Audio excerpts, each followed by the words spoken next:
So you're such a handsome man. Was it a challenge to play a really evil character in the film? Because it's really hard to believe to see the darkness in such a smooth-talking, well-dressed man. Well, I don't know. What was the question? Was it difficult?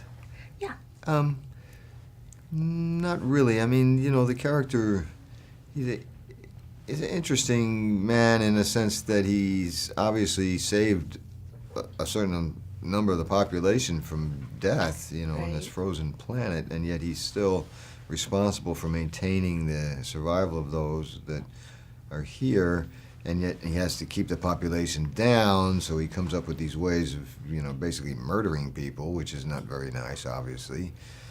And there's a very distinct class distinction, going on. Class structure, which is not very democratic. So yeah, I didn't find it difficult. I really wanted to try to fulfill Director Bong's vision of this character. So, but yeah, no, I didn't find it difficult. I just found a certain challenge in the sense of making sure I was accomplishing what Dr. Bong wanted from this guy. Okay, so this film is considered Director Bong's first English language debut. Yes. Do you consider this as your first Asian film debut? Yeah, well, it's the first time I worked with an Asian director, for sure. And how did you like it?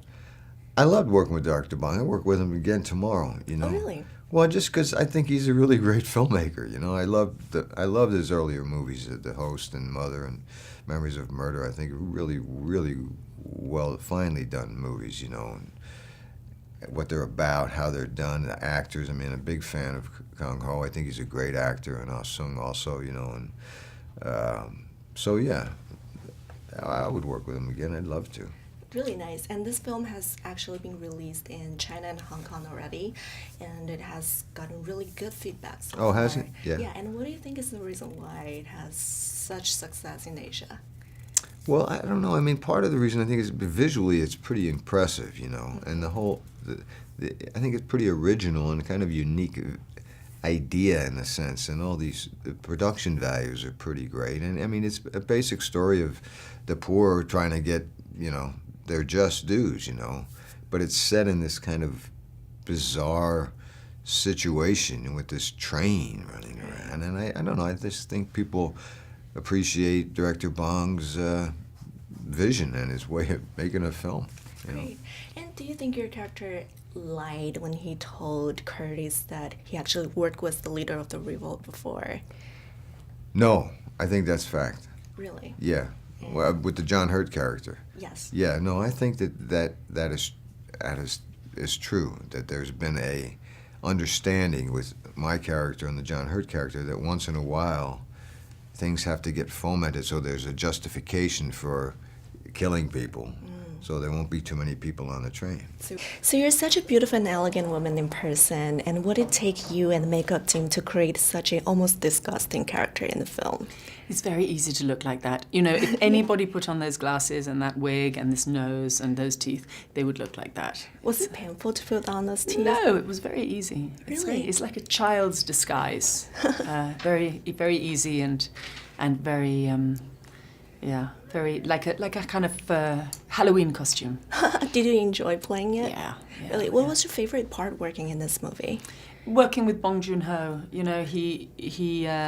he's like family to me now, and Really? I always loved his films, and now I know him as a friend, and I love him as a filmmaker, and the atmosphere on the set is so, it's just such fun. It's like a party. So. Oh, really? Did you learn any Korean culture? Not yet, but I do want to learn Korean. I hope that maybe in the next months I will go to Korea and learn some Korean. Oh, great. Yeah. So in this film, what do you think we have missed about this character? What do you think she did before the world froze? Oh, that's a great question. Well, we had all sorts of fantasies about that character, and I don't, I would like other people to fantasize about what was happening before, but I just wondered, she's someone, I think, or he, we don't really know whether Mason is a man or a woman. I mean, this is such a disguise.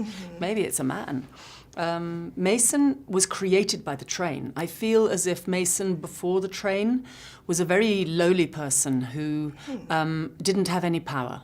So for some reason, on the train, this strange situation occurred where all this fake power came, and she went with it, and she dressed herself up, and she made these medals, and the second, of course, her power is threatened, she becomes a complete coward again. Right. So I think she doesn't have natural authority. She's deeply corrupt. I don't know, maybe she was a librarian or some kind of quite menial person who didn't really speak out. So the train gives her the chance to become a monster. Wonderful. So it was actually really surprising to me what happens to her in the end of the movie. Do you think we should have seen that coming? I think if something's surprising, all to the good. I think, this is life. Life is super surprising. We can't expect everything, or we should expect to be surprised. So no, I think it's perfect. I mean, it happens, well, again, we mustn't spoil what happens. But Right. yeah, no, I think it's, I think it works out great. Great. And what kind of message do you think this film is trying to deliver regarding humanity and authority? I don't think it's really interested in messages. I think it's an environment. It's an adventure.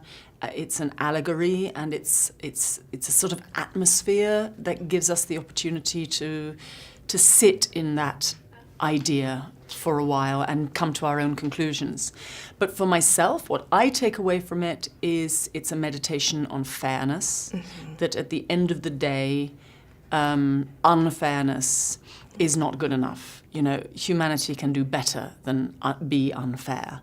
But we're all on the train. None of us are going to get off it alive, and maybe being kinder to each other and being more grateful and being fairer with our resources would be a better way to go.